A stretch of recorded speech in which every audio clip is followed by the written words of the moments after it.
Are you ready to devour some planets and reap some souls? I hope so, because we have the Devourer, the third mystical spec of the Demon Hunter is here. This is, as always, a warning, guys. This is pre-alpha. Alpha isn't even live yet. This is a press thing, and everything here is really subject to change. And I was really sort of concerned. I read a lot of feedback when this was announced, is that a lot of the Demon Hunters who love that fast and furious melee, constant just raw, we're a little worried about a caster version of the Demon Hunter. Would it still maintain that fast and furious gameplay that those guys love? And some people actually preferring it.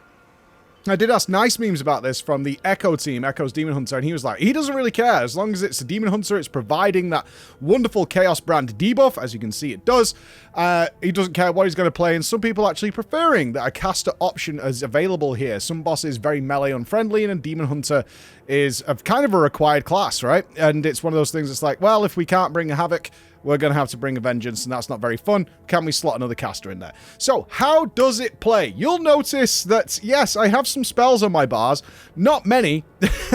Not many. In fact, I just swapped specs again. I've been playing around quite a bit with this to have a little bit of fun, and this is like my second one. I got one that was lost and had to be remade and done again to get here. But if I take off the spells of the spec I'm not currently using, you'll see this spec has 6 buttons to DPS with, several of them with massive cooldowns. It's a very simple spec to play, which is very representative of the Demon Hunter. That is what people want. Let's answer that big question. Does it maintain that fast and furious gameplay? Yes, it does. You'll be happy to see it does. The way this whole thing works, this TLDR, is you have 3 resource bars, okay? You have 3 resource bars. You have your ordinary fury, and then you have your meta build-up charge, which is kind of the theme of this. This is all about, very similar to Surrender to Madness for the priests, where you're going to go into meta form, and your job is to stay in meta form as long as possible, and that's going to allow you to drop, like, giant planets on monsters and stuff. And the way we do that is by shattering souls from the enemies, then utilizing reaping those souls. So you can see here, we'll hit the mob, and these souls will appear, right? These souls will appear. And then we have this reap ability, which is going to suck up those souls and hit them, and that's going to build up our souls in order to get into meta, because the resource for meta is souls. So how do we do that? Well, I'm going to ignore, for the most part, if you've ever seen a Demon Hunter, the utility spells. That's essentially the entire top row, guys. That's your Vengeful Retreat, Spectral Sight, and blah, blah, blah. We do kind of still have Fell Rush, but it's now called Shift, and it's this button here, and it works very similar to Fell Rush, except you have to point where you want to go. So I want to go here, and I press Shift, and now I'm there. And it comes with 3 charges, and it's very rapid, and it's nice, and it has a very short cooldown, so mobility, along with Vengeful Retreat, not an issue for the Devourer. Nothing to worry about there. You'll be zip-zapping around.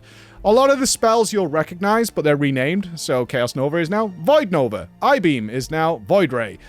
Things like that. So Immolation Aura is Soul Immolation. Very similar spells, right? Nothing, if you've played a Demon Hunter before, you're going to be like, oh, okay, I just put this here. You still have Purge and Interrupt and all those kind of things to go with it. So that's essentially the crux of it, is we're going to be shattering souls, we're going to be reaping those souls, and we can play in ranged. Why? Our filler spell is Consume, and Consume can be cast at range. Isn't that cool? And that's also shattering souls for us to reap. But also, watch this. Consume can be cast on the move. Ah, Mists of Pandaria, Elemental Shamans, rejoice! And now you can see my meta is charged, okay? My meta is charged up. I can now go into meta form, and I can just essentially stay there, utilizing the same buttons, in order to just stick around as long as possible and drop as many planets on it. So here we go. We're going to go into meta. And what you'll see is, if I cast my Void Ray here, boom, and then I go into meta, it's going to reset that Void Ray. And now we're doing the same thing. The process stays the same. You can see now we can drop a Collapsing Star due to my talents. Whoop! Massive crash. And now essentially I just want to shatter souls and stay in meta as long as possible. That's really the crux of this whole process, and use Void Ray on cooldown. And you can see that the bar will keep filling up. It's like draining my fury. So there is a bit of Surrender to Madness style play here, in terms of watching this bar and not overfilling it early, right? You don't want to do that because you want to keep in here as long as possible. All those elements of this spec still play the same. So it's going to feel very familiar to a lot of you, and then we can drop another star. Boom! And we keep going over and over again. Simplicity is key here. You can make it a little bit more complex. I've tried out a couple of different builds. So we can have a look here. So what I'm playing right now is actually kind of the recommended what Blizzard pre-spec'd out for you when you came in here. I actually feel like they feel this is the most robust. I'm playing the Annihilator hero talents here. I have picked up my Apex talents, which is Collapsing Star, critically hits, it does more damage, etc., etc., usual stuff, and shatters more fragments, which allows you to stay in meta even more. But this is much more caster focused. It's focused around Consume and Collapsing Stars and things like that. Now, you can go more melee focused. If that's your preference, you could totally do that. And that's more on this left-hand side of the tree, where you'll pick up spells like Sunder, and you'll actually gain another spell here, Sunder, with a 1-minute cooldown, which is like a big heal that you want to get yourself. And the Hunt is still here as well. On the right-hand side, we do have a couple of spells like Eradicate. So when our Void Ray is done, your Reap will now do AoE, but that's passives. Most of this spec is passive, okay? There's a couple of extra spells to pick up, which are over here in the melee side, but the vast majority of this early Devourer build is about generally being a caster. We do have this sort of Fellblade replacement, which is called Void Blade.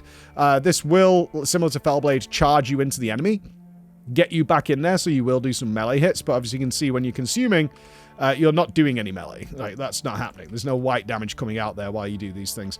But your Reap can be done at range as well. If I'm out at range, I can still Reap. You can see it shoots this wonderful little beam off. And Void Ray has massive range. Look at that. So you can play a very ranged-centric essence here. You can go melee if you want, but it's really not the intention. This is they're calling it a hybrid. It definitely leans more towards caster in what it does. And that's the general crux of it. It really is that simple. I was a little surprised, but then I remembered it's Demon Hunter. It's supposed to be that way. It is definitely supposed to be that way. What I can say is it feels a little squishy until you get a few items. Now, they do start as in level 80 items, but the leech isn't quite there. You get a little bit more benefit if you go over to the Fellscarred style, which empowers the Hunt, right? So it's looking for that more melee-centric style of play over in the Fell side. But you definitely do feel... If you play a Demon Hunter right now, and we'll throw in some footage here of me out and about leveling, and you'll kind of see a lot of the enemies in this early zone do things where you need to kite them away, which plays into it, but also we still feel a little squishy. Going into meta doesn't just heal us to full like it does with the original Demon Hunter. Let's talk about just how this feels. There's a very slight adjustment period. When I played this for the first, say, 45 minutes or something, I was constantly in melee. That was because I'm playing a Demon Hunter. Like, my instincts were there to play melee. However, after about 45 minutes, I was like, I don't need to be in melee.